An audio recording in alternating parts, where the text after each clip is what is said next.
Ito na yata ang pinakamalungkot na drawing ko sa tissue. Kung ano nangyari, panoorin niyo po ito. So, eto muna si ate. Siya sana ang model ko. Siya sana yung drawing. Pahingin ako ng tissue. Pero naisipan ko eto na lang si kuya. Kasi nakita ko siya kanina pang naglilinis.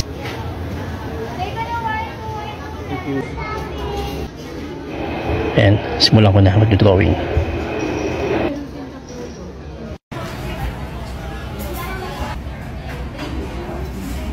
Ayan, matapos kong pirma yung drawing ko, iniipit ko to sa ilalim ng tray ng pinagkainan namin para makita nung crew na maglilinis. Tapos kukunan ko siya sa malayo ng video para makita ko reaction ng crew. Kaya lang si ate, pinuwang pamulas yung tissue paper. Mag-iiwan tayo ngayon ng 5 drawing sa tissue paper. So sagot ito dun sa babaeng pinamulas yung drawing ko.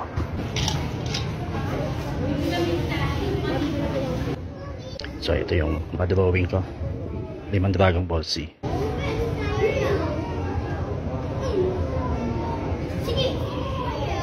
So syempre dito ulit sa Fisher Mall sa Quezon City.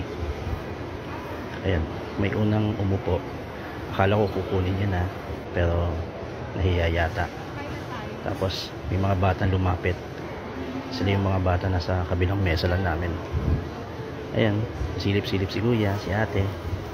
Nakakatuwa lang kasi tuwan-tuwa sila dito sa drawing na to. Ayan, no? Tinuturo pa.